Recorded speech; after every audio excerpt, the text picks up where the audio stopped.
Ti em oração, para que todo pensamento contrário, para que toda fortaleza que esteja levantada neste momento, Senhor Pai, em nome de Jesus Cristo, que ela seja quebrada, que ela seja retirada do nosso meio, e que a Tua palavra encontre liberdade para reinar, para governar. Em nome de Jesus, Senhor, nós Te exaltamos, bendizemos e declaramos que a Tua palavra vá e cumpra o resultado para o qual está sendo lançada, em nome de Jesus, amém? Não tem como nós falarmos de Cristo se nós não olharmos para aquilo que Cristo é, para aquilo que nós somos em Cristo Jesus.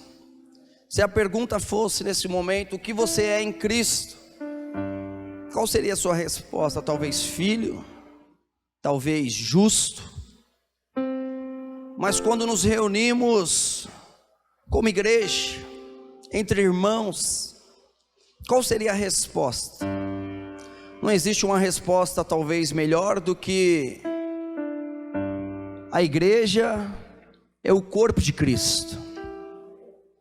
E essa percepção de corpo, ela é na verdade aquilo no qual Jesus teve o principal motivo por dar a sua vida. Então, se Jesus deu a sua vida por algo, a vida que Jesus deu foi pelo corpo dele, pelo próprio corpo dele. E hoje na igreja Deus tem dado tesouros para a igreja. Deus tem dado riquezas para com a igreja, para com o corpo de Cristo. Ele tem dado dons para com o corpo de Cristo. A plenitude de Deus, a totalidade de Deus, a grandeza de Deus, a soberania e o amor de Deus está em Cristo. E uma das analogias que nós vemos em Cristo, quando olhamos para Cristo e quando fazemos em Cristo, é o corpo. E o corpo é onde nós estamos conectados, conforme a palavra de Deus em João 15, que é a videira. Nós somos os ramos. Assim, literalmente, quando Jesus diz que é a videira, Ele diz: eu sou a videira, vocês são os ramos. Ele está dizendo: vocês fazem parte de mim. Literalmente, nós estamos nele. Assim, a mesma vida que flui nele, que flui em Cristo, o mesmo poder que flui nele, que flui em Cristo, a mesma santidade está em nós, na igreja. E quando você descansa, você coopera para que Jesus faça o seu trabalho, para que Jesus manifeste aquilo que nós somos nele. Você só tem essa vida para viver, e essa vida para viver para Ele. Jesus, certa vez, Ele disse que a vida não consiste em ter coisas, mas saber que as coisas vivem por nós. O seu carro deve te levar ao seu destino e não ao contrário.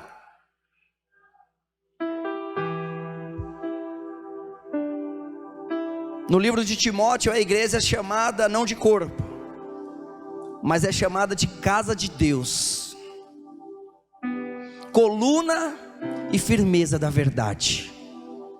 Fala para o seu irmão, fala: você é coluna e firmeza da verdade. E quando falamos igreja, isso fala da família que nós somos nele. Uma das atividades demoníacas que nós vemos na Bíblia é fazer com que a pessoa se exclua do corpo, se exclua da casa de Deus, se exclua da família de Deus. Em certa ocasião, Jesus atravessou o Galiléia para alcançar um homem chamado Gadareno. E todos os demônios foram expulsos por apenas uma palavra de Jesus. Jesus atravessou, foi até esse homem e declarou uma palavra. Ele disse: saia. Ele vivia sozinho, ele se cortava. Esses mesmos demônios estão diante da nossa geração hoje. Existem inúmeras pessoas que se cortam. Os mesmos demônios que estavam em Gadareno.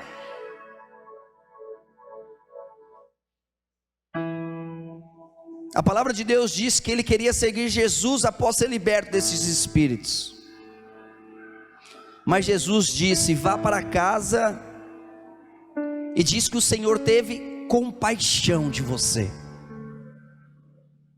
Guarde isso no seu coração, compaixão.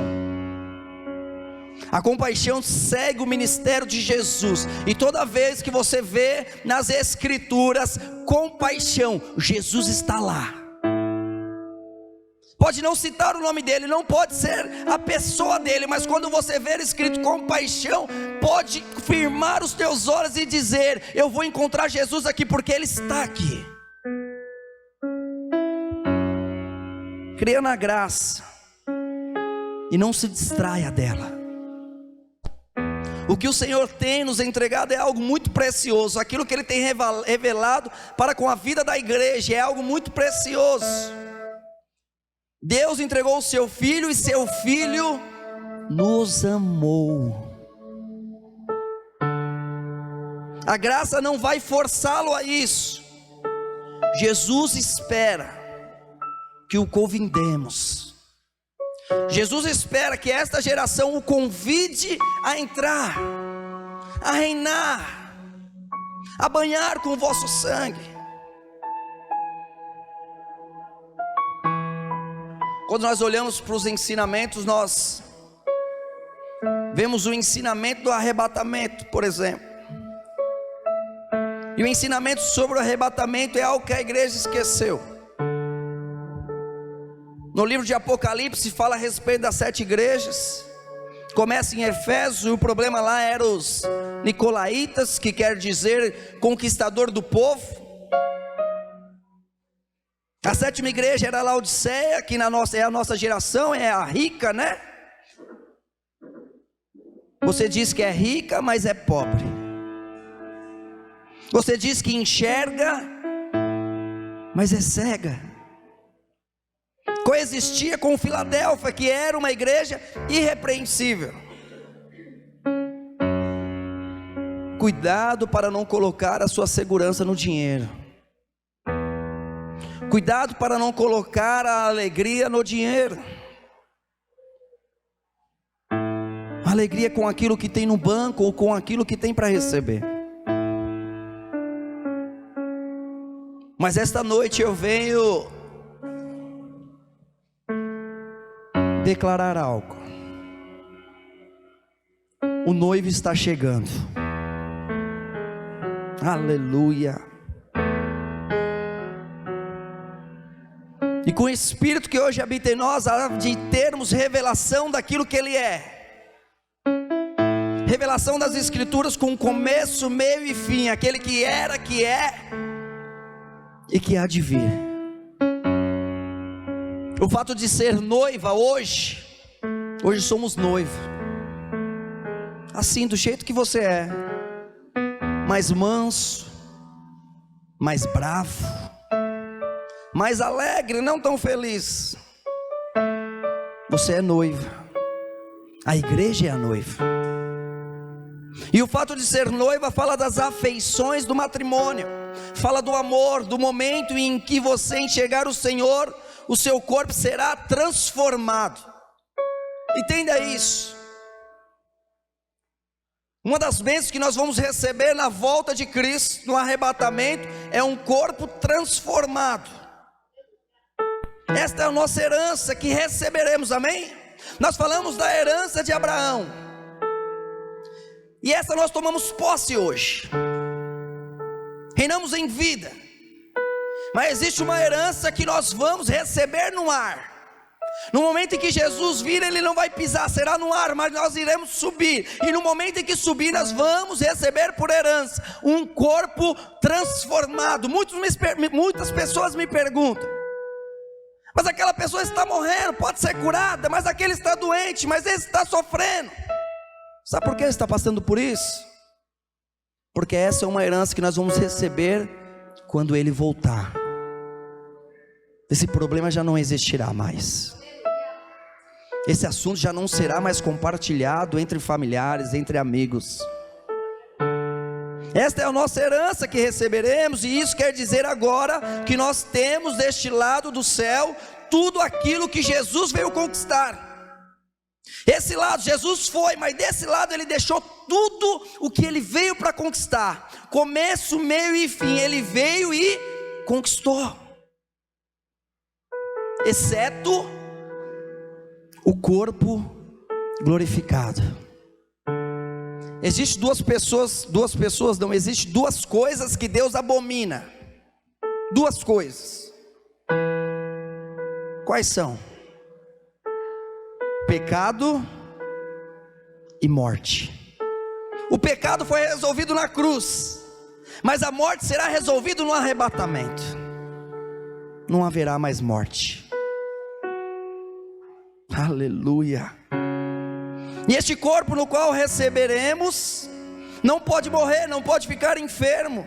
Receberemos este corpo no qual será um corpo transformado, um corpo glorioso como o dele. Terá ossos e carne, mas será incorruptível. Aleluia. 1 Coríntios 15, 23 registra, fala com propriedade a respeito daquilo que Jesus veio fazer, mas fala com mais propriedade ainda. 1 Coríntios 15, 23 fala com mais propriedade ainda o que ainda Jesus vai fazer. Nós falamos que Cristo hoje venceu, amém? Mas ele venceu até onde? Mas Cristo, ele foi até que ponto? O que ainda está para vencer, o que ainda está para ser conquistado. E quem é que conquista? Somos nós?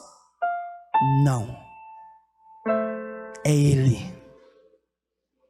Isso alegra meu coração, é Ele. É Ele, nós só fazemos parte disso.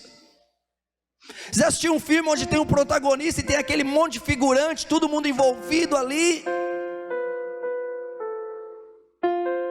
Mas é Ele, olha o que diz. Mas cada um por sua ordem. Está falando a respeito do corpo, está falando a respeito. E aí diz, mas cada um por sua ordem. Cristo as premissas. Depois os que são de Cristo na sua vinda. Depois virá o fim. Quando estiverem entregando o reino a Deus, ao Pai. E quando houver aniquilado todo o império e toda a potestade e força, porque convém que reine até que haja posto a todos os inimigos debaixo de seus pés. Ora, o último, diga comigo, o último inimigo que há de ser aniquilado é a morte. Então a palavra de Deus está dizendo que nesse contexto ainda existe algo que precisa ser colocado debaixo dos pés. Existe algo que ainda precisa acontecer quando se diz a respeito ao reino de Deus. Algo que ainda não terminou. Mas existem pessoas que não gostam da mensagem do arrebatamento, porque os seus corações estão enraizados no mundo. Não estão, na verdade não estão esperando por Cristo, mas estão eufóricos pelo anticristo. Eu estou vendo sinais do anticristo, eu estou vendo o anticristo, vai ser derrotado, a gente já sabe. E não existe uma profecia que diz o momento em que isso vai acontecer. Não se sabe ao certo o momento exato de que isso vai acontecer, não está registrado. Isso é exclusivamente da parte do Pai. Nem o Espírito, nem Jesus, ninguém revela, só o Pai sabe. mas estamos esperando por esse Cristo. Se você entender agora o que eu vou dizer para você, a sua vida nunca mais vai ser a mesma. A sua maneira de ler a Escritura de Deus, ela nunca mais vai ser a mesma. Se você compreender, poucas coisas que eu vou te dizer agora, mas o que você já disse, não, o que eu disse é importante, mas o que eu vou dizer agora, a sua vida, a sua maneira de ler as Escrituras, de se relacionar com Jesus, não vai ser a mesma. Entenda algo, e esse algo muda a nossa trajetória de vida, muda a nossa percepção em se olhar para Deus, em se olhar para Jesus. A igreja nunca foi o objetivo das profecias. Quando você olha lá atrás no Antigo Testamento, as profecias nunca estão voltadas à igreja. A igreja era um mistério de Deus. As profecias têm a ver com Israel e com as nações, amém? Quando se diz as profecias, se diz com Israel e com as nações. Então o que eu tenho que entender que vai mudar a minha vida? Que as profecias nunca teve direcionamento para com a igreja, mas para Israel e as nações. A igreja não é Israel, a igreja não é as nações, a igreja é um organismo vivo que Deus tinha em mente, como ministério que nunca nenhum dos profetas no Antigo Testamento conheceu. A igreja é um mistério revelado a alguém especificamente chamado Paulo. Entenda isso que eu estou te dizendo. Quando você ler a Bíblia, você tem que identificar algo. Quando você ouvir Jesus falando, você precisa identificar algo. Ele está falando das nações, ele está falando do povo judeu, de Israel, ou ele está falando das igrejas? Lembrando que Jesus veio antes de Paulo, amém? E a igreja é o mistério revelado por Paulo. E quando eu olho para Jesus e eu digo e falo que Jesus está falando da igreja, está falando da igreja, eu estou correndo um sério risco de não compreender o que está escrito.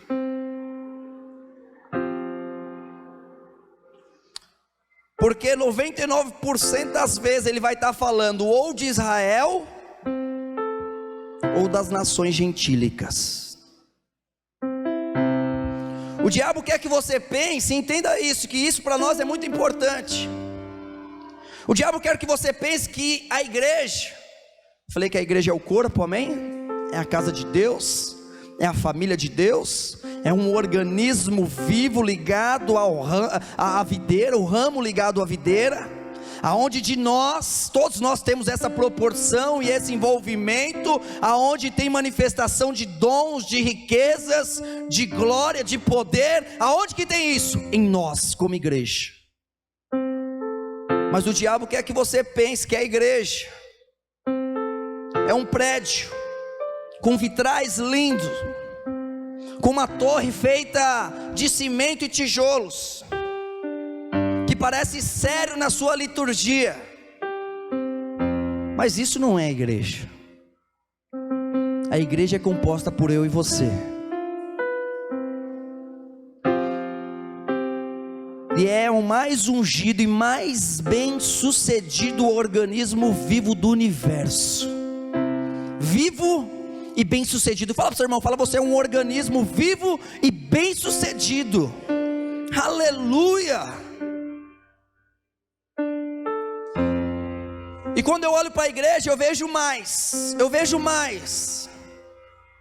vejo que procedeu do coração e da mente de Deus. É um sonho de Deus. Quando eu olho isso diante dos meus olhos, a proporção de vocês me verem aqui é diferente da que eu estou vendo vocês, mas quando eu vejo vocês todos sentados juntinho, eu estou vendo o sonho de Deus. Por isso Deus está chamando todas as nações, um povo. Eles compõem a igreja, até que se componha o número dos escolhidos. E quando se compor o número dos escolhidos em relação às mulheres, em relação aos homens, o pai dirá ao filho: vai buscar a sua noiva.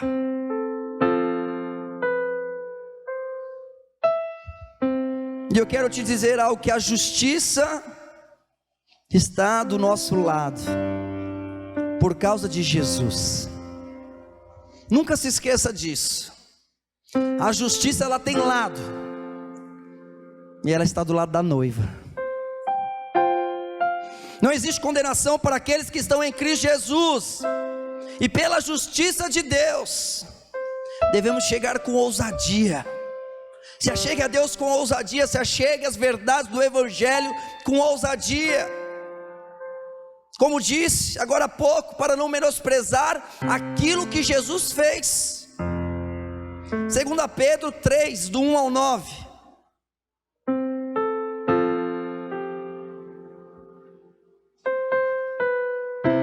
Certamente existe um mundo perdido aí fora. Pessoas que não receberam Cristo. Pessoas com o coração endurecido. E 2 Pedro 3, do 1 ao 9, olha o que diz, e isso é algo muito importante para nós. 2 Pedro 3, do 1 ao 9. Amados, com certeza é para vocês, né? Porque é assim que Deus fala com vocês. Então Ele colocou bem em caixa alta, e não foi o Cícero que fez, é o Senhor falando. E aí Ele diz: amados, escrevo-vos agora esta segunda carta, em ambos as quais desperto com exortação o vosso ânimo sincero, para que vos lembreis das palavras que primeiramente foram ditas pelos santos profetas, e do nosso mandamento, como os apóstolos do Senhor e Salvador. Sabendo primeiro isto, que nos últimos dias virão escarnecedores, andando segundo as suas próprias concupiscências, e dizendo: onde está a promessa da sua vinda? Porque desde que os pais dormiram, todas as coisas permanecem como desde o princípio da criação. Eles voluntariamente ignorarão isso, que pela palavra de Deus, já desde a antiguidade, existiram os céus e a terra, que foi tirado da água, e no meio da água subsiste, pelas quais coisas pereceu o mundo de então, coberto com as águas do dilúvio.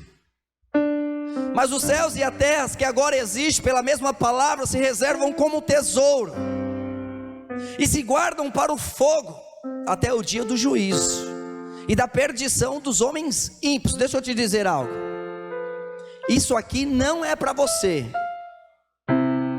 Como é que eu sei que isso aqui, agora esse versículo não é para você? É muito simples. Ele diz: até o dia do juízo, amém? Nós não passaremos pelo juízo, não passaremos pelo juízo, passaremos pelo tribunal, mas a pessoa que está no tribunal é a nossa justiça. E na hora que o fogo vir, vai falar: uau, você é justo de Deus mesmo. E todos verão a justiça que está em você. Hoje talvez não reconheçam, hoje talvez exijam mais. Mas quando você estiver diante do tribunal, quem é o juiz? Opa, está lá Jesus lá, a própria justiça. E o fogo virá. Então ele está dizendo: juízo não é contigo, é para os outros que estão ali, da perdição dos homens ímpios, também não é contigo. Contigo quem? Com quem que crê em Cristo Jesus. Se nós temos alguém em nosso meio que não crê em Cristo Jesus, essa é a hora de crer em Cristo Jesus, senão é juízo, amém? Agora, se você crê, é para os ímpios, é para quem não crê, amém? Está claro? Agora é para você no 8. Mas, amados, não ignoreis uma coisa, que um dia para o Senhor é como 1000 anos, e 1000 anos como um. Talvez você fale: entendi tudo que está ali. Está muito claro para mim isso. Um dia para o Senhor é como 1000 anos e um ano como um dia. Está muito claro. Mas o que o Senhor está dizendo? Por que o Senhor repetiu isso 2 vezes? Porque quando nós olhamos ali, meus amados, não ignoreis uma coisa. Não ignoreis uma coisa. É uma coisa, mas ele falou 2, amém? Não ignoreis. Então pera lá. Então eu vou ter que achar o que é essa uma. Se ele falou uma e falou 2. Que um dia para o Senhor é como 1000 anos e 1000 anos é como um dia. Se um já é um, por que ele falou o outro? Porque eu tenho um dia e mais um dia, são 2 dias, amém? Ele ressaltou 2 vezes, um dia, um mais um são. Então não ignorais. Eu estou vendo 2 dias ali, está escondido, mas eu estou vendo. 2 vezes a palavra dia. Desde que Cristo morreu até os nossos dias, os homens dizem que no Calvário até hoje, quantos anos já se passaram? Os homens dizem que faz 2000 anos, mas Deus vê como 2 dias. Está dizendo algo ali. Juízo, ímpios, a volta do Senhor. E não ignoreis que 1 mais 1 é 2, 2000 anos, 2000 anos é um dia 2000 anos, ou está voltando. Não ignoreis. A Bíblia é o sopro de Deus, e tudo que está na palavra de Deus é o próprio Deus. Para que venhamos esperar nesse tempo. Por que essas coisas não são claras? Porque ele já não escreveu assim, ó, você conta certinho, um dia é como 2000 anos, 2000 anos é como um dia, e aí ele já escreve dizendo assim, então quando for o ano 2000, se preparem, porque eu estou. Por que ele não faz isso? Porque porque Deus quer que nós fiquemos, essa palavra veio desde lá de trás, amém? Mas Deus quer, mesmo quando era 1000 anos, que as pessoas ficassem, Maranata, hora vem, Maranata, hora vem. Mas não entenderam por quê? Porque Deus não quer que fique claro mesmo não, tem coisa que está escondida. Ele quer que você já comece a dizer, volta, volta, volta, e está chegando, está chegando, está chegando. E Ele quer que você viva nessa intensidade. E aí quando nós olhamos para a palavra de Deus, nós vemos que existe tanto na Bíblia, tanta coisa na Bíblia que diz a respeito do arrebatamento, que diz a respeito de quanto tempo ele vai demorar para voltar. A hora chegará como ladrão. Não sabemos. Oséias 6, capítulo 6, versículo 2, traz justamente a ênfase, ressalta exatamente isso que nós estamos falando a respeito do arrebatamento, a respeito, o noivo está voltando. Em Oséias 6, 2 diz, depois de 2 dias, depois de 2 dias nos dará a vida, não haverá mais morte, corpo transformado. Realmente venceu a morte. E ao 3º dia nos ressuscitará e viveremos diante dele.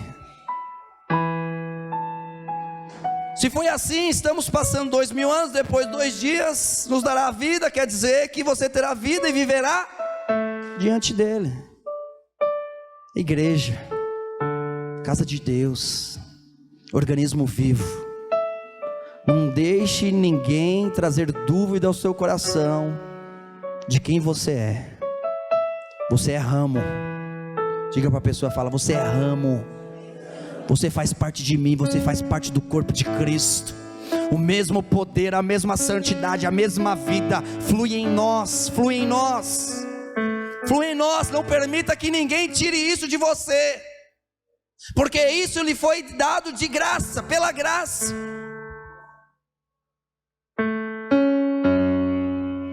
Assim que formos arrebatados no tribunal de Cristo, e não no juízo de Cristo, amém? Estaremos no tribunal e não no juízo. Tem diferença? Tem. Tem. Qual que é a diferença do tribunal e do juiz? É assim, uma pessoa roubou e matou, e o juiz é muito bom. bonzinho, ele é bom demais. A bondade dele supera a bondade de todos, mas ele está diante de um tribunal e diante de um juízo. Por mais bom que ele seja, ele pode olhar para aquela pessoa diante de tudo aquilo e a condição que ele está e dizer: eu não vou fazer nada por você não. Não pode. O juiz não pode se comportar, esse é o juízo. Mas diante do tribunal é diferente, por quê? Porque o juiz que tem a justiça é quem nos concedeu como justos.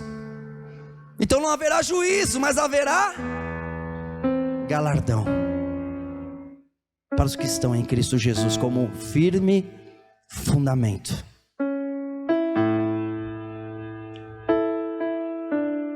E entenda como isso funciona.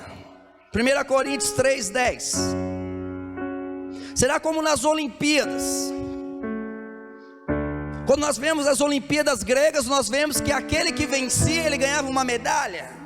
Não, ele ganhava uma coroa. Ele recebia uma coroa. Os perdedores, eles não irão receber uma coroa. Só os vencedores. Diga para o seu irmão, fala: você é vencedor em Cristo Jesus. Quer dizer justamente isso, quer dizer que lá tudo vai aparecer. O que vai aparecer? Vai aparecer que quem não tem Cristo, juízo. E quem tem Cristo, coroa. Quem fundamentou a sua vida em Cristo,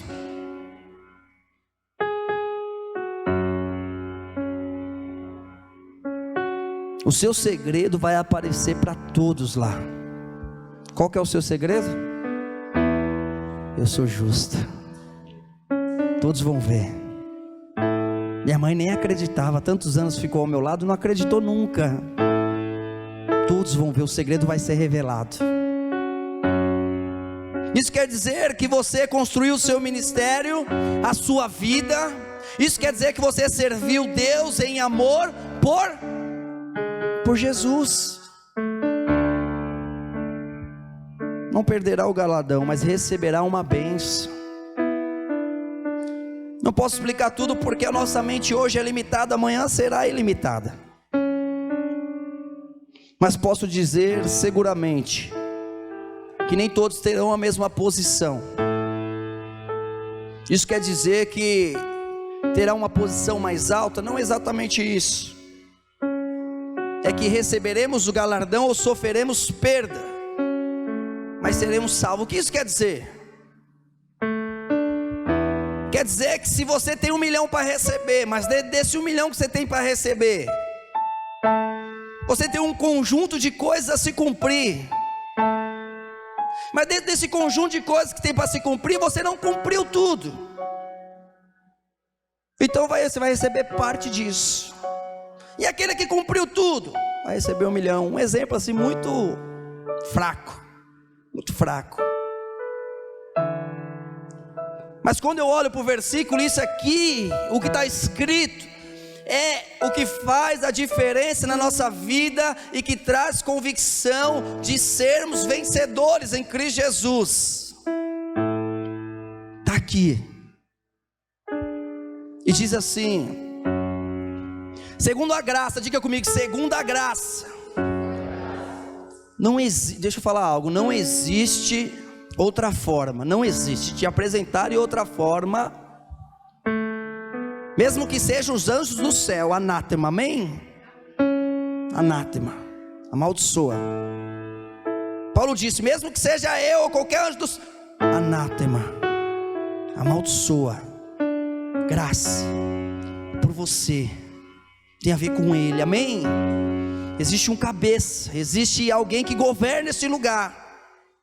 É ele e nós só fazemos parte dessa beleza toda. Nós cremos e nos envolvemos e desfrutamos. Então diz, segundo a graça de Deus que me foi dada, pus eu como sábio arquiteto o fundamento, e outro edifica sobre ele, mas veja cada um como edifica sobre ele. Porque ninguém pode pôr outro fundamento além do que já está posto, o qual é Jesus Cristo. Não existe outro fundamento. Então, quando você e eu e todos aqueles que serão acrescentados dia após dia e que fazem parte do corpo, do organismo, da família da fé, da casa de Deus, estiver diante do tribunal, o fogo virá e ele vai provar o quê? Tem fundamento? Tem Jesus Cristo aí? Amém?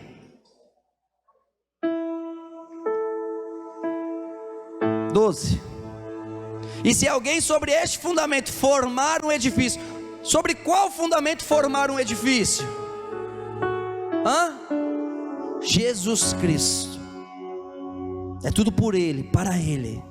É Ele que faz todas as coisas, é Ele que realiza milagres, é Ele que cura, é Ele que sara. Toda a honra, toda a glória seja dada a Ele. Ele é o centro.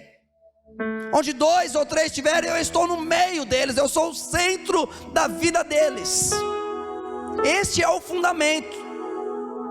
E se alguém sobre este fundamento formar um edifício de ouro, prata, pedras preciosas, madeira, feno, palha, a obra de cada um se manifestará. Que obra?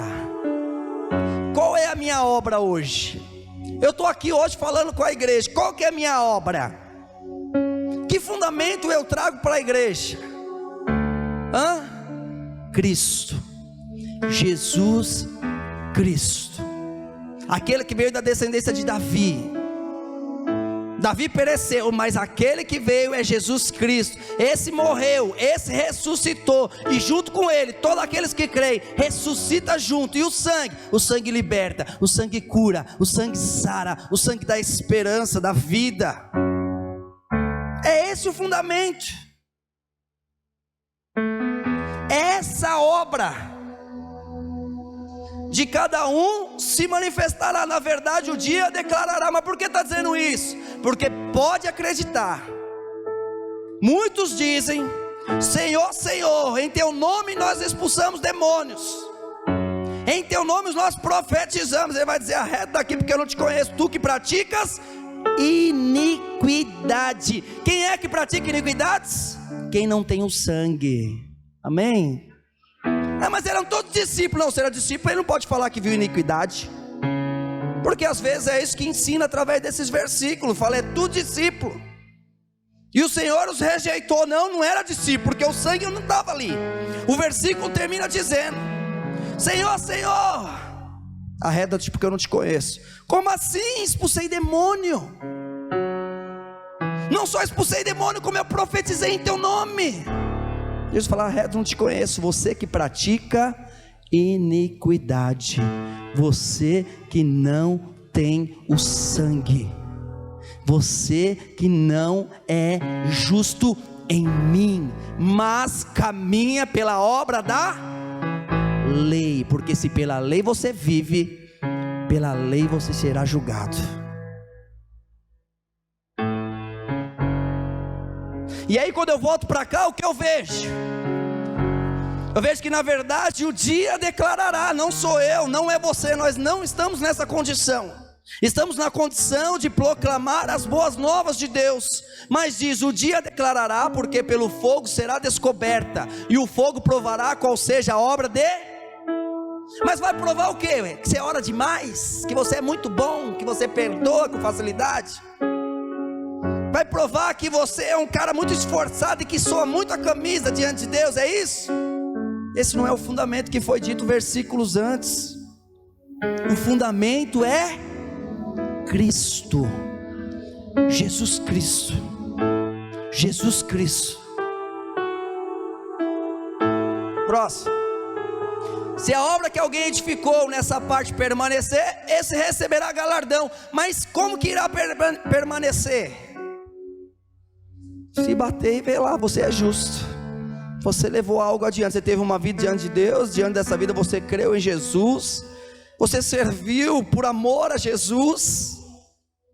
E hoje quem é o centro da sua vida é Jesus. Eu dependo plenamente de Jesus. Sou falho, não acerto, não consigo fazer as coisas direito, mas é Jesus na minha vida que tem me movido, que tem me transformado, que tem me dado esperança, que tem sarado a minha família, que tem entrado na minha casa. É o Senhor que tem provido, que tem sido a minha provisão, o meu sustento. É o Senhor Jesus. Opa, encontrei alguém aí que recebe Ele. Amém? Mas que tanto recebe? Às vezes você traz Ele, às vezes você traz lei. Às vezes você está um pouquinho com Ele, de repente você não está mais e está exigindo do irmão. Pula mais alto, toca no céu, vai que você consegue, pula, você tem que pular mais. Aí talvez não seja ouro, seja prata. Talvez não seja prata, mas às vezes você confiava nele, às vezes não. Às vezes você achava que para se ter um bom trabalho tinha que estudar bastante, e a sua confiança estava no estudo. Pedra preciosa talvez, mas não sou eu que vai dizer, nem você. O dia declarará. Amém? Aleluia. 15. Se a obra de alguém se queimar, sofrerá detrimento, mas o tal será salvo todavia como pelo fogo. É importante a gente entender isso, porque o tribunal, isso que nós acabamos de ler, ele é a primeira coisa após o arrebatamento. Amém? Teremos o arrebatamento, após o arrebatamento nós teremos o... Está claro isso? Amém? Está claro até aqui? Está confuso? Está claro? Eu vou trazer um exemplo aqui que vai ficar muito mais claro. Porque primeiro vem o arrebatamento, depois vem o tribunal, depois vem as bodas do Cordeiro. João 2:1. Primeiro arrebatamento, depois tribunal, depois bodas do Cordeiro. Amém? A festa, a celebração. Será uma celebração entre o Cordeiro e a... Fala para o seu irmão, falei com você que ele vai celebrar. Jesus morreu na cruz, mas Jesus morreu na cruz para apresentar a sua noiva, que é eu e você, de maneira santa, irrepreensível, sem mancha e sem mácula. Tudo isso na cruz, conquistou na cruz. Amém? Tem coisas que ele já conquistou na cruz, tem coisa que vai conquistar. O que ele vai conquistar ainda? Um corpo transformado. Amém? O que ele já conquistou? Uma noiva santa, irrepreensível e sem mácula. Muitos acham assim, que você está em transformação, e quando você for arrebatado, aí você vai ser transformado totalmente, e aí o super crente. Não é isso. O que a palavra de Deus diz que você já recebeu sem mancha, irrepreensível, sem mágoa. Mas por quê? Pelo que eu faço? Não, por aquilo que Ele fez. Eu recebo isso. Mas o que tem a ver o corpo transformado? Tem a ver que aí eu vou estar sobre a morte. Aí Jesus venceu a morte na sua plenitude. E o meu corpo transformado, sem doença, sem dor, sem enfermidade, vou reinar sobre a morte, junto com Cristo. João 2:1. No Evangelho de João nós vemos alguns milagres, capítulo a capítulo. Esses milagres eles são chamados como sinais. O que é um sinal? Por exemplo, quando você está dirigindo, para quem dirige, tem gente que dirige aqui? Levante sua mão se tem gente que dirige. Tem gente profetizando, já tomando posse. Mas quando você vê uma placa lombada, o que significa isso? A lombada está chegando. Quando você está dirigindo, você vê um farol laranja, amarelo, verde ou vermelho. O que significa isso? Quando você está numa estrada e você vê uma plaquinha com uma seta bem assim, bem dobradinha mesmo, o que significa isso? Significa uma sinalização para te pontuar em relação a algo que está para acontecer. Amém? Toda vez que você lê o livro de João, eu gostaria que você lesse dessa forma, porque lá não são apenas milagres, mas são sinais. É assim que é relatado em João, sinais. E ao terceiro dia, Ao terceiro dia, fizeram-se uma bodas em Caná da Galileia. Fizeram uma festa de casamento ao terceiro dia. Mas por que colocaram o terceiro? É porque Jesus está falando com nós. Está dizendo, já se foram 2 dias, mas no terceiro haverá uma festa de casamento linda. Arrebatamento, tribunal. Opa, você é justo, juiz, justo. Agora vem para a festa. E aí nós recebemos essa festa. E após o arrebatamento, que haverá? 7 dias de tribulação na terra. E a palavra de Deus diz que depois ele voltará corporalmente. O arrebatamento não é a segunda vinda de Cristo, mas a aparição de Cristo no ar, amém? Quando for arrebatado, Cristo não vai descer, não vai pisar na terra, ele vai vir nas nuvens, no céu, e nós vamos subir, e vamos se encontrar com ele no céu.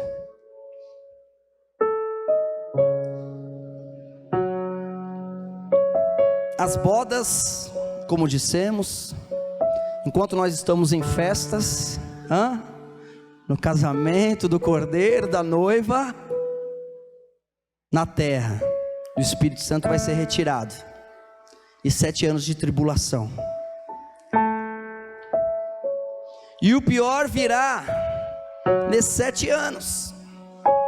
Existe algo que Deus vai fazer nesses 7 anos, e eu quero que você entenda isso, porque para nós faz uma diferença muito grande entender o propósito de Deus voltando Israel e nações gentílicas, amém? Para que é esses 7 anos? Deixa eu te dizer algo. Jesus Cristo veio para com os seus, e os seus o rejeitaram. Jesus Cristo veio para com a nação de Israel, para os judeus, e os judeus os rejeitaram. Diante disso, diante desta verdade, o Senhor criou um plano para com os judeus, amém? O Senhor deseja os judeus, o Senhor deseja esse povo, e esses 7 anos é exatamente para esses judeus. Então eu quero te dizer algo. Fomos arrebatados, passamos pelo tribunal, amém? Onde o juiz é justo, é aquele que justifica eu, vai falar tudo certo.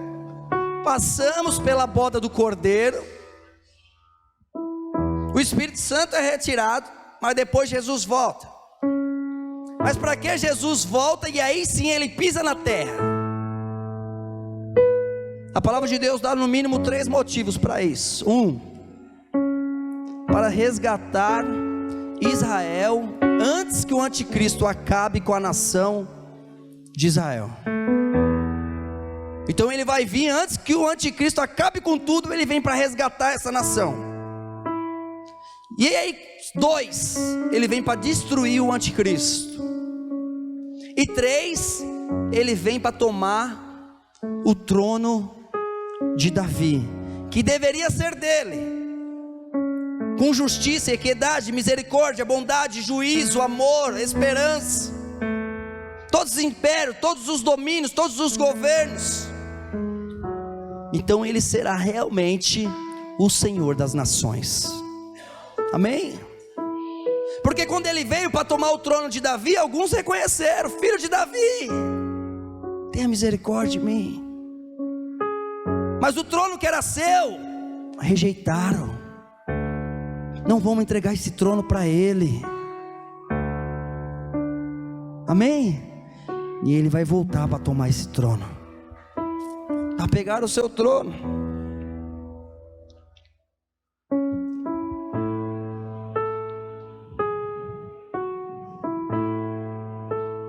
Deixa eu te mostrar algo em João 2:1. E ao terceiro dia fizeram-se as bodas de Caná. O que Jesus Cristo fez nesse casamento? Alguém sabe? O primeiro milagre de Jesus? Água em vinho. Ele se apresentou como o Senhor do tempo, porque em um instante A palavra de Deus, ela diz e nos mostra que ela tem várias aplicações. Quais são as aplicações da palavra de Deus? Prática, pessoal, profética, que é o que a gente está tratando aqui hoje, uma palavra profética, e uma palavra científica também. Não tinha como, baseado naquilo que Ele criou, amém? É o Senhor que criou todas as coisas, para que subsistam para o louvor dEle.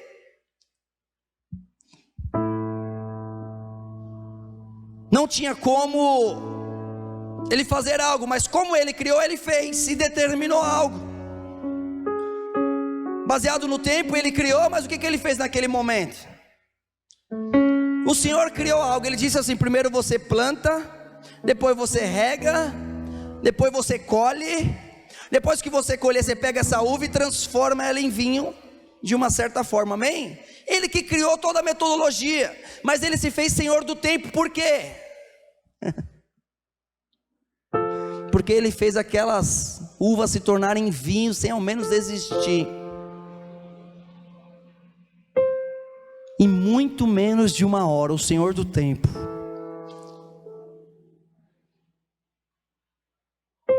Ele passou por 6 talhas, e transformou 6 talhas de água, e 6 talhas de vinho, e disse: eu sou o Senhor do tempo. Existe um processo de colheita, feito por mim, mas como eu criei tudo, eu vou acelerar isso em menos de uma hora. Então nós temos 2 dias, 2000, nós temos 3 dias, bodas do Cordeiro, amém? Está claro isso para você? E aí a gente chega para a melhor parte da mensagem, acredito eu gosto muito disso, Deus falou muito no meu coração. Lucas 10, 25, para que você entenda exatamente o que eu estou dizendo e como Jesus mostrou isso.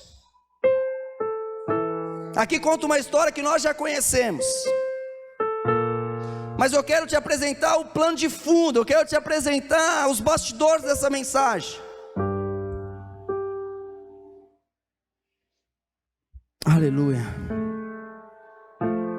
A palavra de Deus diz que um advogado, Lucas 10, 25, a palavra de Deus diz que um advogado, mas não um advogado por si só, por ser um advogado, mas por ser um doutor da lei, amém?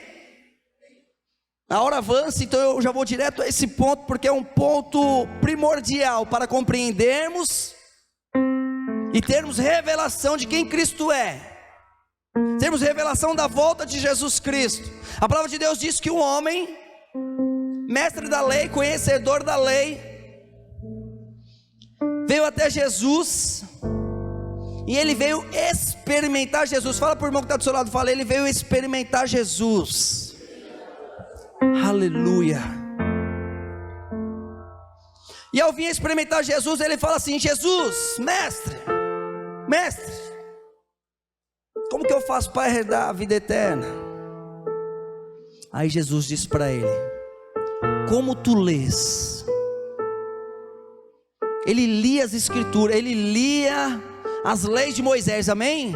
Ele era um especialista, ele era um mestre da lei, um mestre em relação ao assunto da lei, daquilo que dizia a respeito ao Pai, de respeito a Deus, que dizia a respeito de maneira profética aquele que veria Jesus Cristo. Mas ele perguntou a esse doutor, a esse advogado que veio ali para encurralá-lo, para experimentá-lo, e aí ele disse o seguinte: mestre, o que eu faço para herdar a vida eterna? E aí Jesus pergunta: como tu lês? Como você lê? Ele respondeu: amar o Senhor, o teu Deus, de todo o teu coração, de toda a tua alma, de todo o teu entendimento, de toda a tua força, e ao teu próximo como a ti mesmo. Jesus olhou para ele e falou: então vai e faz. Se é assim que você lê, Para você ter a vida eterna, você precisa amar o Senhor, o teu Deus, de todo o teu coração, de toda a tua alma, de todo o teu entendimento, de toda a tua força, e amar o teu próximo como a ti mesmo. Então vai e faz. E aí ele olha para Jesus de novo e fala assim: mas quem é o meu próximo? E aí Jesus conta uma parábola para ele que para mim é uau, uau, uau, uau, que versículos ricos. Esse mestre, ele tinha que estar lá, ele tinha que fazer essa pergunta para Jesus, tinha que estar escrito isso, tinha que estar escrito. Quando eu falei que você recebeu um alimento, é disso que eu estou falando, nós falamos de coisas muito preciosas, mas a parábola que Jesus conta para ele,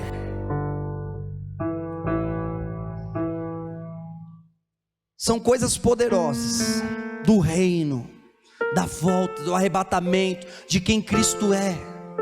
25, volta lá, vamos ler. Aí que eu falei alguma coisa errada. Diz assim: eis que se levantou um certo doutor da lei, tentando e dizendo: mestre, que farei para herdar a vida eterna?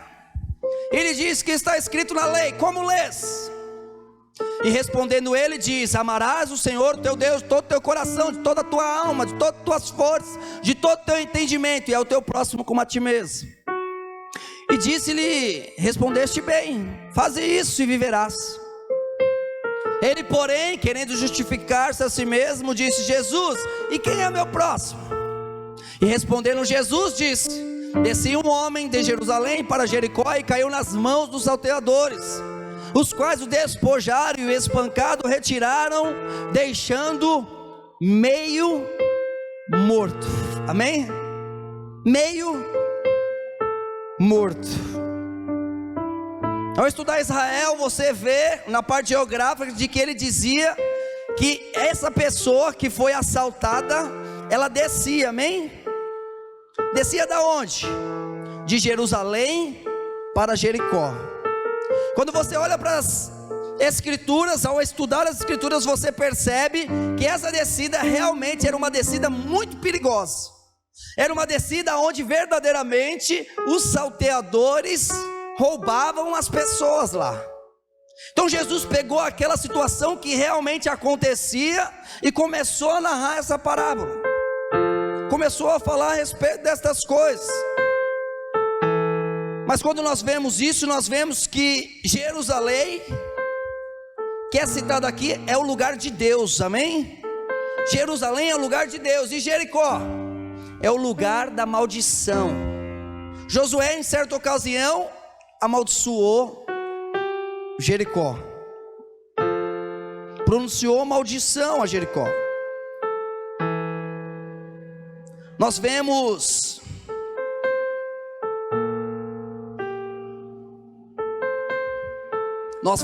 muita gente, quando vê e lê essa parábola, eles não compreendem.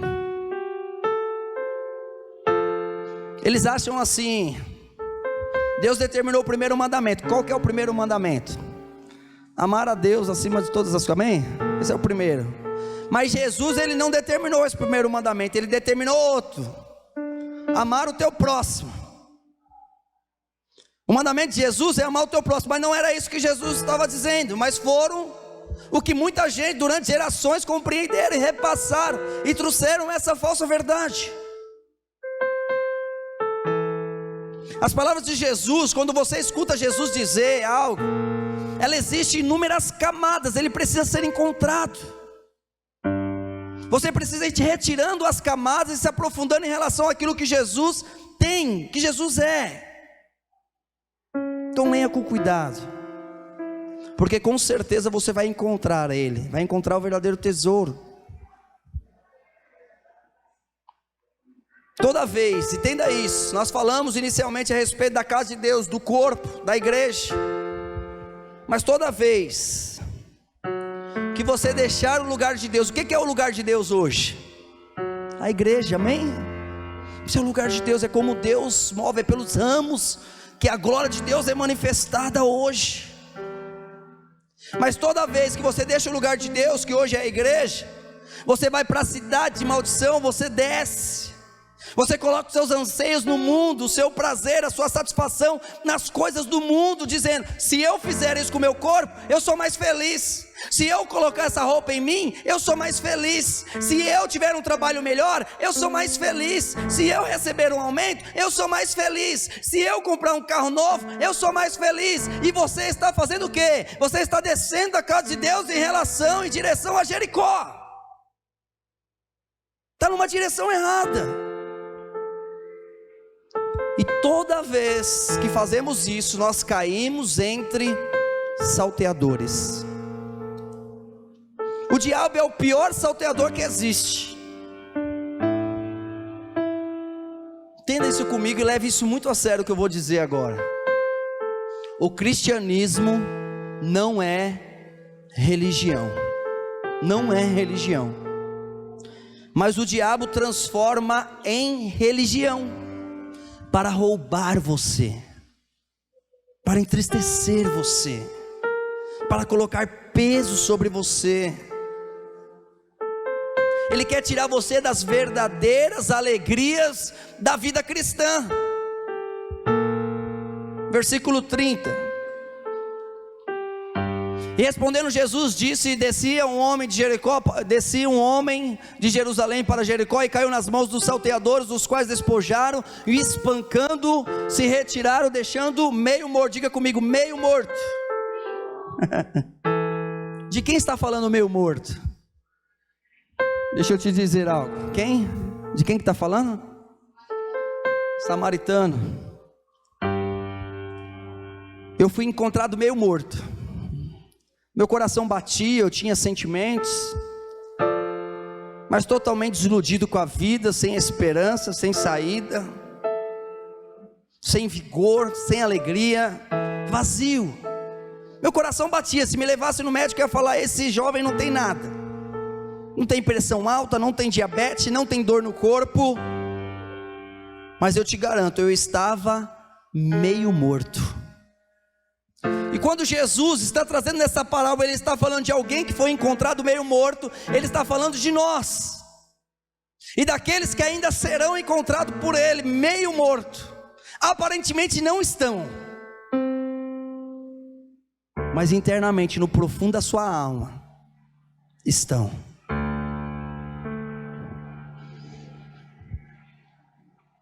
Nós poderíamos dizer que o homem que foi encontrado é aquele homem que foi salteado, mas não é disso que Jesus está falando, é uma parábola. Ele está falando de mim e de você, amém? Estávamos meio mortos. Versículo 31 diz assim: e ocasionalmente descia pelo mesmo caminho certo sacerdote, e vendo passou de largo, passou direto, amém? Próximo. E de igual modo também um levita, chegando àquele lugar e vendo, passou também. Então entenda, Jesus falou: pô, descia um homem, esse homem foi atacado por salteadores, caiu meio morto. No momento que ele caiu meio morto, numa descida de Jerusalém para Jericó, aí veio um sacerdote, uma pessoa de Deus, passou e direto. Veio um levita e direto também. Dois grupos de pessoas ele classificou aqui: sacerdotes e levitas. Os sacerdotes, quem eram os sacerdotes? Pessoas que serviam dentro do templo. Quem eram os levitas? Pessoas que assistiam os sacerdotes servindo dentro do templo. Em outras palavras, essas pessoas deveriam conhecer Deus. Por quê? Porque um estava dentro do templo e o outro assistia às práticas do sacerdote dentro do templo, mas se recusarem a ajudar a quem precisava, passando a largo. Cuide para não transformar o cristianismo em religião. Estão entendendo? Sacerdote e levita, ó, direto. Cristianismo em religião. Cuide. Quer saber quem é o próximo? Quem deve amar? Falou: Deus, já sei disso. Aí ele vai lá, vamos lá voltar um pouquinho. mestre da lei, vem para Jesus e fala: o que eu devo fazer? Amar o Senhor teu Deus, todo o coração, todo entendimento, toda a tua alma, e amar o teu próximo como a ti mesmo. Legal, mas quem é o meu próximo que eu devo amar como a ti mesmo? Você quer saber quem é o próximo? Quer saber ou não quem é o próximo? Acho que eu vou falar só domingo que vem.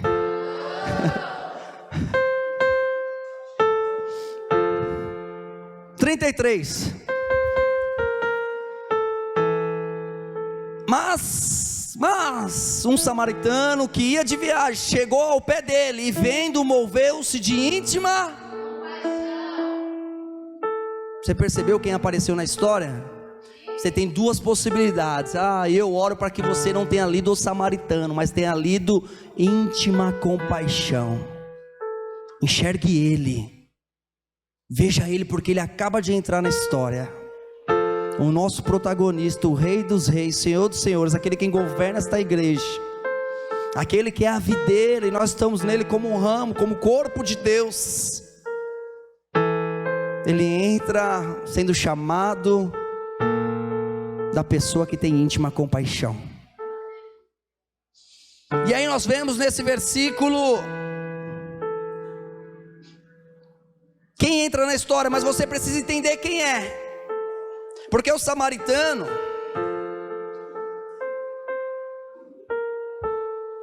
quem era o samaritano? O samaritano era as pessoas. Às vezes você olha para uma pessoa e você fui com a cara, não gostei. Deixa eu entender algo. Jesus começa a falar com o mestre da lei. No momento que Jesus começa a falar com o mestre da lei, ele fala assim: deixa eu te contar algo. Começa a narrar a parábola. Ele fala: aconteceu isso, o sacerdote passou, o levita passou, mas aí vem um samaritano. Quando vem um samaritano, o mestre da lei que estava ouvindo o Jesus, ele fez: opa, samaritano? Não, por que você está falando de samaritano aqui? O povo judeu, os judeus, eles atravessavam um mar. Era assim, para ir para Jerusalém, né? Era muito pertinho. Se eles fossem por Jericó, rapidinho eles alcançavam ali por Samaria, né? Chegava ali em Jerusalém. Mas o que eles faziam? Eles davam a volta, porque eles não queriam olhar na cara do samaritano. Eles odiavam o samaritano. Por quê? Porque os samaritanos eram pessoas judias, que se relacionaram com uma raça mestiça, e que continuavam dizendo: não, eu sou judeu. Mas os judeus falavam: não, aqui não, você não é judeu não, você se misturou com outras pessoas, não é uma raça única, amém? Eles odiavam, porque eles continuavam dizendo: eu sou judeu. Mas por que odiava mais? Porque eles pegavam os 5 livros de Moisés. Os samaritanos pegavam os 5 livros de Moisés e acrescentavam com as histórias dos samaritanos e falavam: essa aqui é a nossa Bíblia. Os judeus falavam: não, sua história não faz parte da história de Deus não, está errado isso, blasfêmia. Então Jesus, quando começa a narrar isso e traz para a história o samaritano, o sacerdote que está ali ouvindo, o fariseu que está ali ouvindo Jesus, ele dá um passo para trás e fala: que negócio é esse que Jesus está fazendo aqui agora? Arregala o olho e fala: não. Mas tem algo interessante nesse versículo 33, que isso para mim é a chave. Já ouviu falar do céu na terra? Já ouviu falar? Está aqui. Está aqui. O céu na terra está aqui. Quer ver o céu na terra? Vou te mostrar. Mas um samaritano que ia de viagem chegou ao pé dele. Ele desceu e veio para os pés dele. O céu se abriu, o céu desceu e veio aos pés dele. Tudo tem a ver com ele. Tudo tem a ver com ele. Chegou ao pé dele. Quem é o bom samaritano? Ele mesmo. Ele veio como divino estrangeiro. Os religiosos o odiaram, assim como odiava o samaritano. Odiaram por quê? Porque os religiosos odiavam Jesus? Porque ele fez um Deus acessível, disponível. Não precisa ir ao templo. Ele amou os pecadores, ele comeu com os pecadores, ele veio como estrangeiro divino.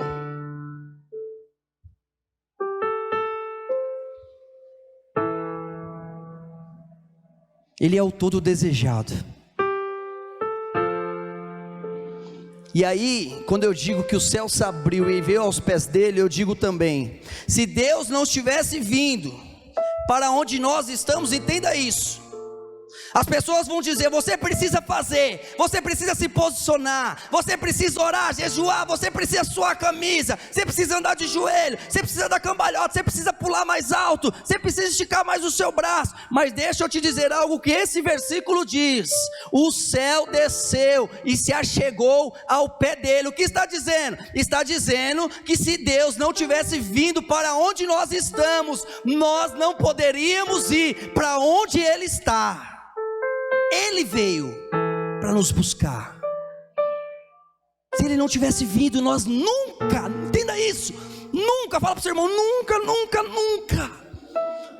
Não permita que seja enganado, não permita que seja enganado, porque nunca, por mais que venhamos a fazer, nunca, o céu se abriu e Ele desceu aos pés. Quem é que representa aquele meio morto? Eu e você. Ele veio para os nossos pés, veio direto para nós, direto.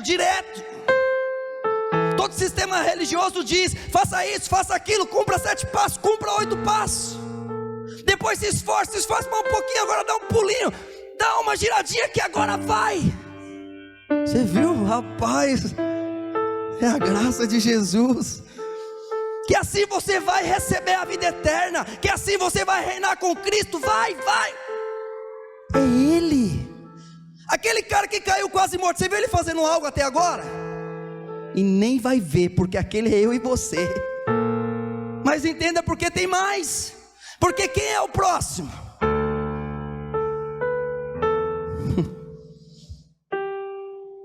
Como nós homens mortais não poderíamos alcançar o céu desceu na pessoa de Jesus para onde nós estávamos, chegou ao pé dele, e vendo, moveu-se de íntima compaixão. Sabe por quê? Pergunta para o seu irmão, sabe por que Jesus morreu por você?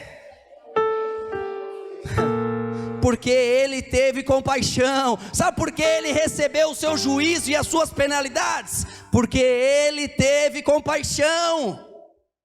Aleluia!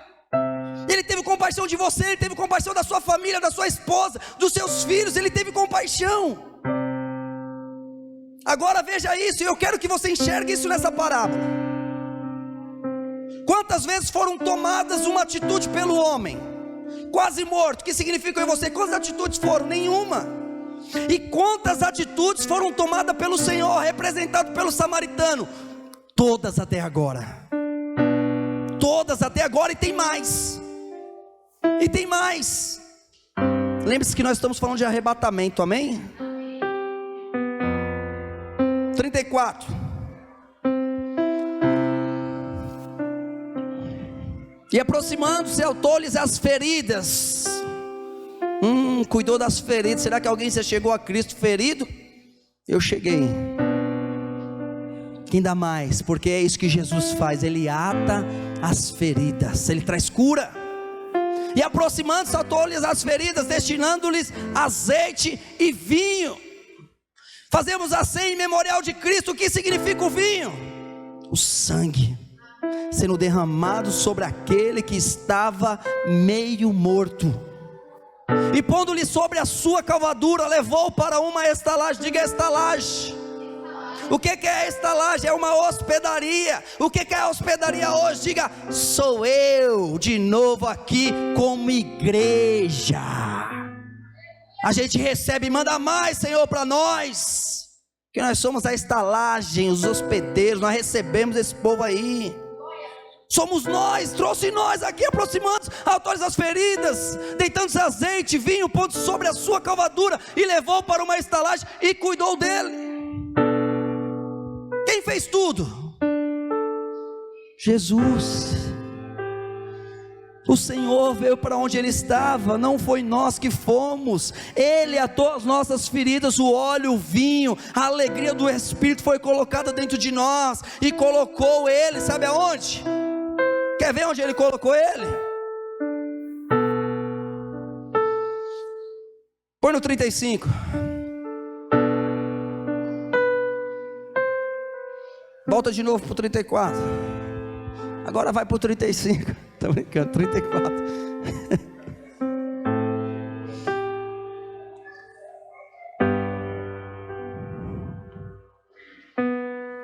A palavra de Deus diz no 34, entenda isso também, que é para nós, amém? Pondo sobre a sua calvadura. O que é a calvadura? É um animal. Sobre um animal que possa carregá-lo.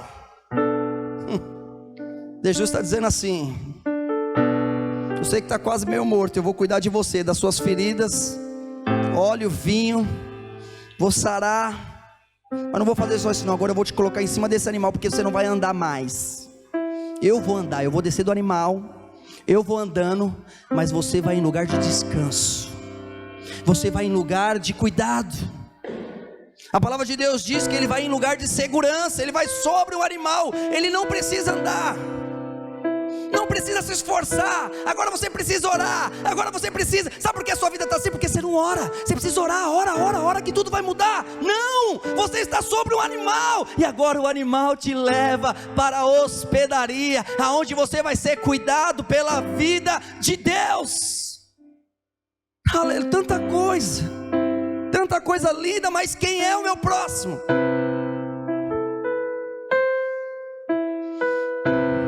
Ele caminhou e nós estávamos montados.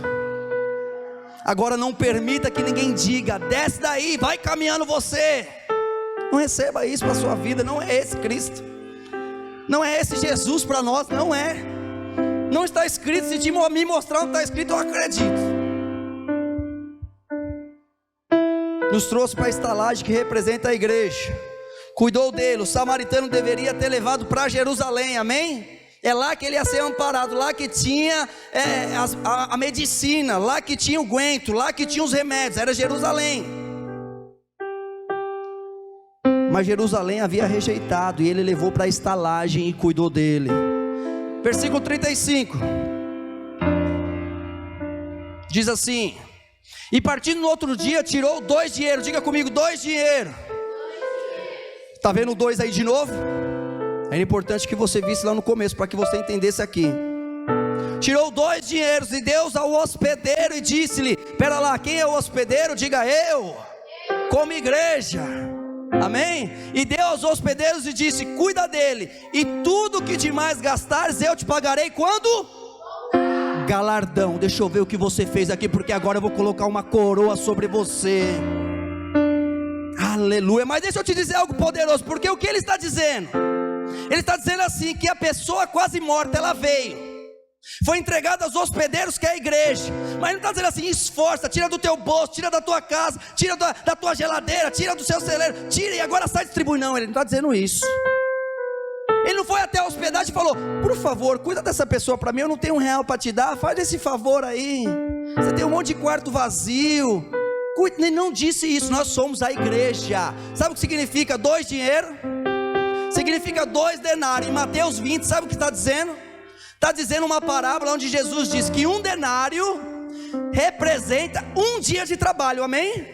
1 denário é 1 dia de trabalho, 2 denários são 2 dias de trabalho. Se 2 dias de trabalho são 2.000 anos, ele está dizendo: em 2.000 anos, enquanto a igreja estiver, eu não vou voltar, mas eles têm o suficiente, a minha provisão, para dar para todos aqueles que eu enviar.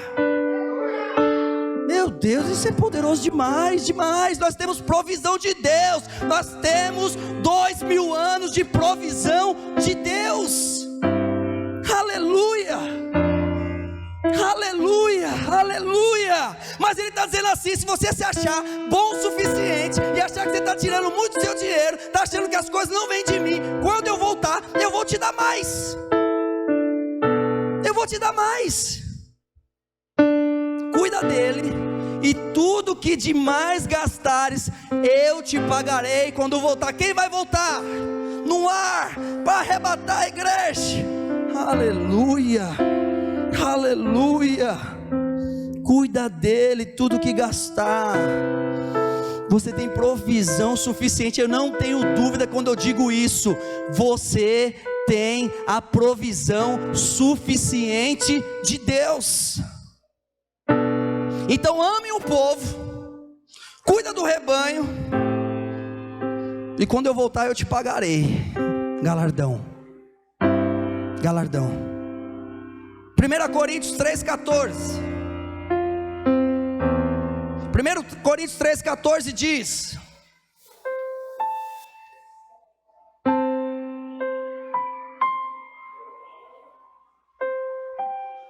se a obra de alguém edificou nesta terra permanecer, se receberá.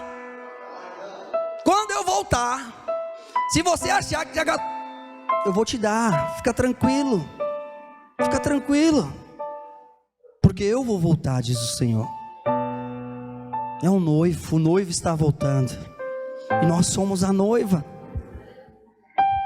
Lucas 10:36. Quem é o próximo? Pergunta para o seu irmão, fala: quem é o próximo, irmão? Depois de tudo isso aí, eu não entendi muito bem não. Você entendeu quem é o próximo? Conseguiu falar para o seu irmão quem é o próximo? Quem é o próximo? Agora nós vamos chegar a quem é o próximo. Diz assim em Lucas 10:36, qual, é a nossa pergunta, qual, pois destes três te parece que foi o próximo daquele que caiu nas mãos dos salteadores? E o grande erro na leitura da palavra de Deus, por não conhecer Jesus, está aí. Porque muitos leem de forma errada e dizem que o bom samaritano é aquele que amou o seu próximo. Então, o meu próximo é aquele que está caído morto. O meu próximo é aquele que está ferido. O meu próximo é aquele que está doente. O meu próximo é o necessitado. E recebemos inúmeros ensinamentos, mas olha a pergunta. E a pergunta diz: qual? Entenda isso. Qual, pois destes três,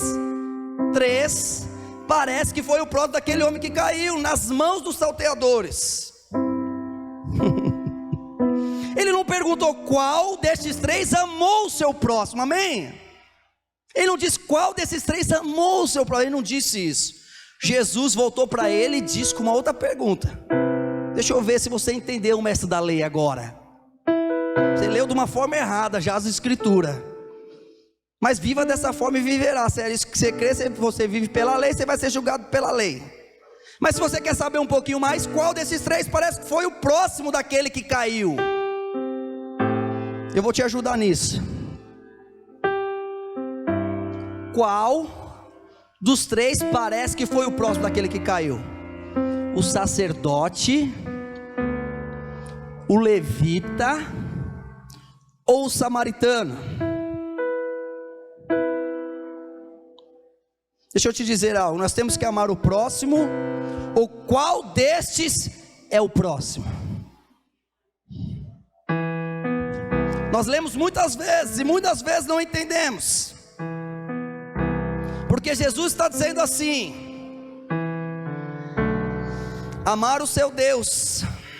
A palavra de Deus diz, começou assim: amar o Senhor, o seu Deus, de todo o teu coração, de toda a tua alma, de toda a tua força, de todo o teu entendimento, e o teu próximo como a si mesmo. E Jesus pergunta para ele: qual destes três parece que foi o próximo daquele que caiu?